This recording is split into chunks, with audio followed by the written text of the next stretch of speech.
at various strata of the education has been expanded, but much more needed. As I mentioned just now, our ratio of the higher education is still well below the desired level. Then coming to the second aspect of our educational structure, that is quality of education. We not only want quantity but also we require quality of the education. And I am telling you very candidly, I have shared my disappointment on earlier occasions also. As today, in this new office, I have the opportunity of visiting various universities because President of the Republic of India is visitor of 43 central universities run by the Ministry of HRD and 3 other central universities run by Ministry of Defence, Shipping and Transport and Agriculture. Therefore, I get an opportunity to expose myself to the various academy, faculty members, students in various discussions. In one such occasion, I expressed my disappointment that when some rating agency rates the standard of the education institutions all over the world, out of 200 top grade educational institutions all over the world, not a single Indian university, Indian institution finds its place. But that was not the situation. There was a time when India was the hub of educational system. You have heard, read in the history, the story of Taxila University, Takshashila, where 4 civilizations confluenced at that point of time.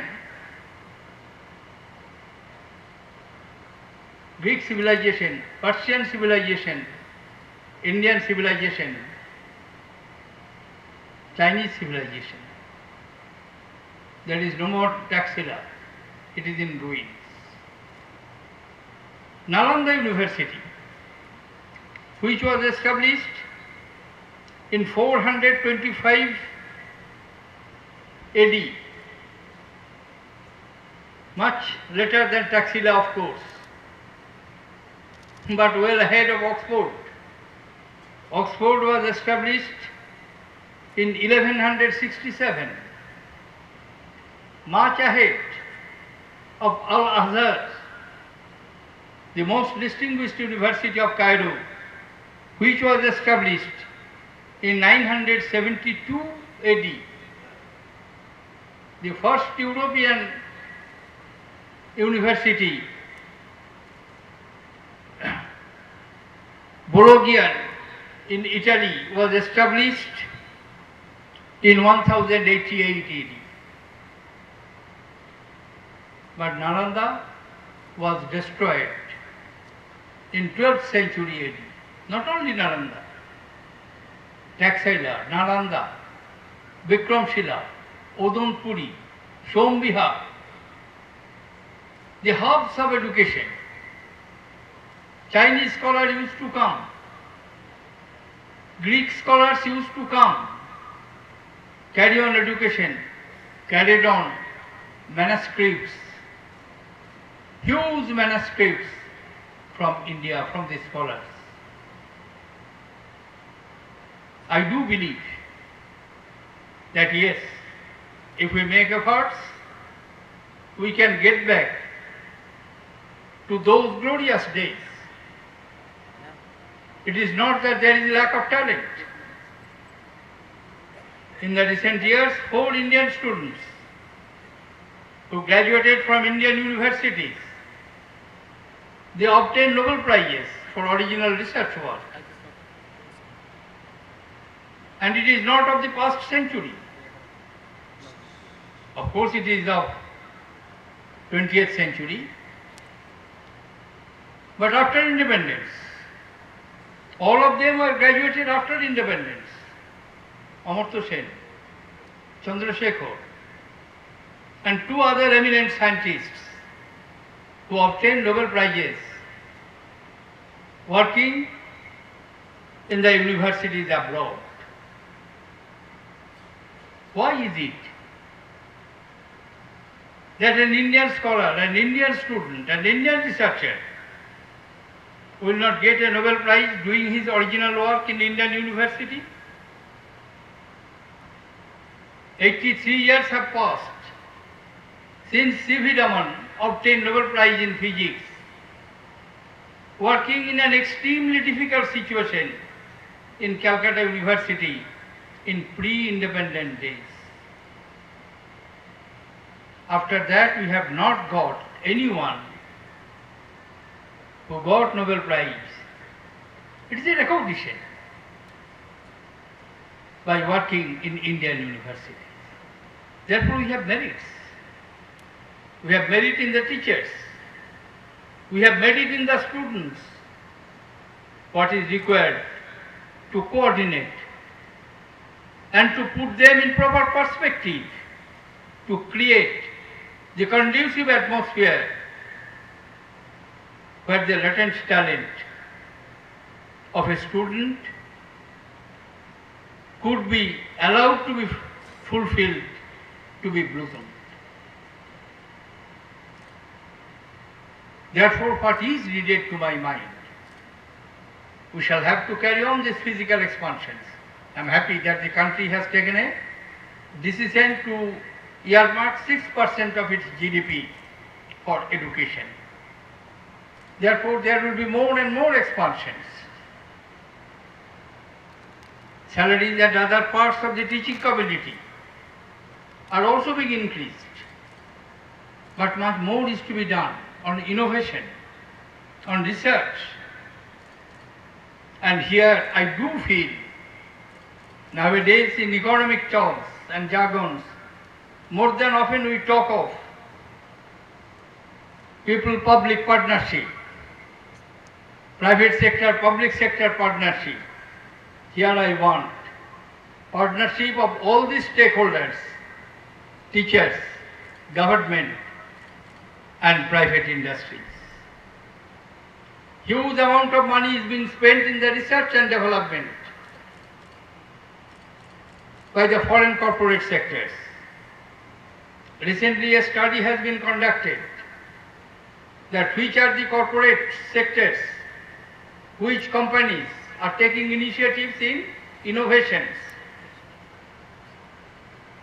Again, I am sorry to find out that out of 100 such companies, leading companies in innovation, only 3 Indian companies find place.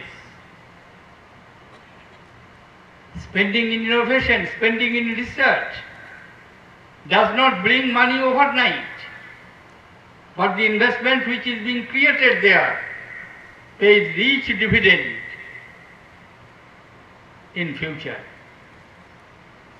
Here a story comes to my mind. It was the days of German unification.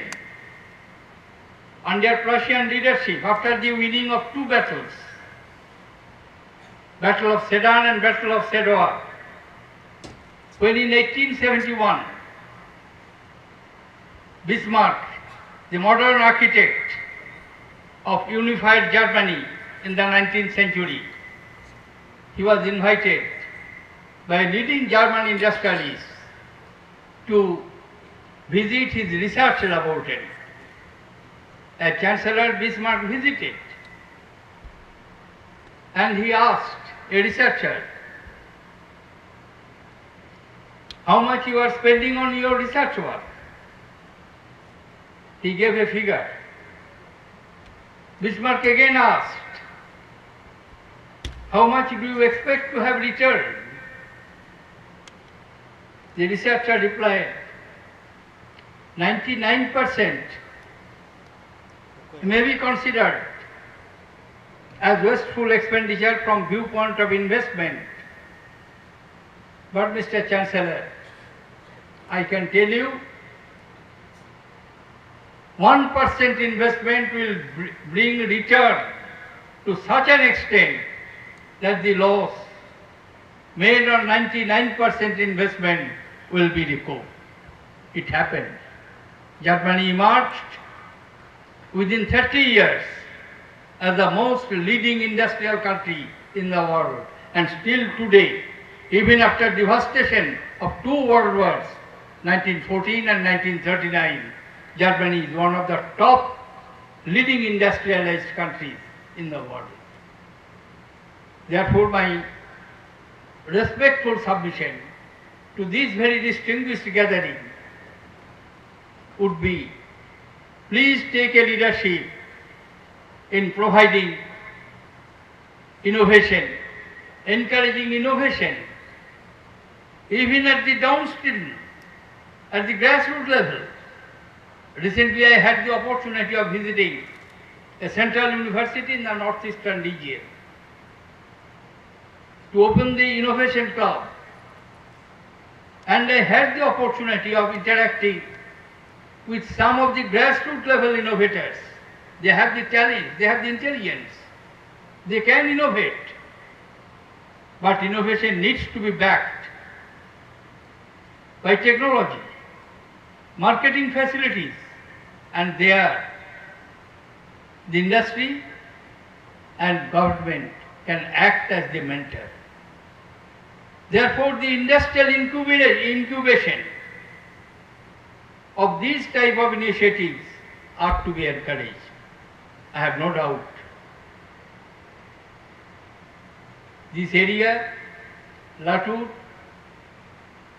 Swami Dayanand Saraswati Education Foundation, which has spread the light of education over a vast area, will also provide the leadership in the new educational awakening to fulfill the dream of Swami Dayanand, Swami Vivekananda, Mahatma Gandhi. All of them concentrated on education. All of them wanted India must be educated, Indian women must be empowered. The recent happenings, the insult, indignity heaped on the women has shaken our conscience. Nowadays people are talking, but these things would not have happened if we have not forgotten our civilizational values, respect for women, respect for elderly, care for the children, have tolerance for pluralism. These are the very basic values which are to be inculcated in the minds of the students from the very beginning. If we have that, then we are not to bother about thinking of strongest legislation to deal with this monstrous social evil. Once again, I express my deep gratitude to the management of the Dayanand Foundation, to my old friend Shivraj Patil for inviting me to participate in your valedictory function of the Golden Jubilee. 50 years are creditable for you. 50 more glorious years are awaiting for you. March ahead. Thank you, ladies and gentlemen. Jai Hind. The vote of thanks was delivered by Shri Ramesh Biyani. मार्गदर्शन किया और इस स्वर्ण महोत्सव के कार्यक्रम को सही अर्थों में स्वर्ण क्षण तथा अविस्मरणीय बनाया है। इसलिए दयानंद शिक्षा संस्था की ओर से मैं उनका हृदय से ऋण व्यक्त करता हूँ। माननीय के शंकर नारायणन जी, राज्यपाल महाराष्ट्र राज्य, इस कार्यक्रम में उपस्थित रहे और स्वर्ण महोत्सव की गरिमा बढ़ाई, इसके लिए उनके प्रति भी आभार व्यक्त करता हूँ। माननीय पृथ्वीराज जी चौहान, मुख्यमंत्री महाराष्ट्र राज्य इस कार्यक्रम में उपस्थित रहे और हमारा उत्साह बढ़ाया, इसके लिए मैं उनके प्रति हृदय से आभार व्यक्त करता हूँ। माननीय शिवराज जी पाटिल, राज्यपाल पंजाब, आपने इस महोत्सव के आयोजन को सफल बनाने में महत्वपूर्ण योगदान दिया है। आपके प्रयास से ही राष्ट्रपति महोदय की उपस्थिति संभव हो पाई है। समय समय पर आपने महत्वपूर्ण मार्गदर्शन किया है। आपके अमूल्य योगदान के लिए दयानंद शिक्षण संस्था के सभी सदस्य आपके सदैव आभारी एवं ऋणी रहेंगे। इसी प्रकार कार्यक्रम के लिए माननीय राजेंद्र जी दर्डा, शालेय शिक्षण मंत्री महाराष्ट्र राज्य, माननीय सतेज जी पाटिल, पालक मंत्री लातूर, आप सभी इस समारोह में उपस्थित रहे और कार्यक्रम का सफल आयोजन करने में सहयोग दिया, इसके लिए आपके प्रति भी आभार व्यक्त करता हूँ। इस कार्यक्रम में उपस्थित सभी सांसद, विधायक तथा राजनीतिक नेता, विशेषकर माननीय आमदार डॉक्टर शिवाजीराव पाटिल निलंगेकर, आमदार दिलीप रावजी देशमुख एवं आमदार अमित जी देशमुख के प्रति मैं आभार व्यक्त करता हूँ। स्वर्ण महोत्सव के सफल आयोजन में आपका महत्वपूर्ण योगदान के लिए मैं आपको धन्यवाद अदा करता हूँ। The memorable program ended on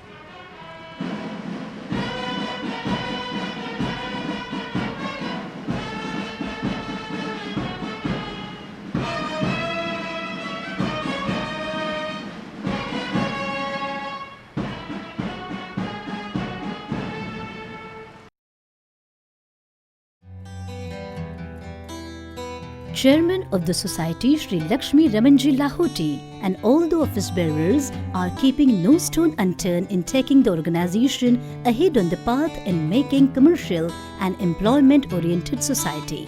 The name of Dayanand Education Society will always be taken with pride, and the name will be written with golden letters in the history of education for sure.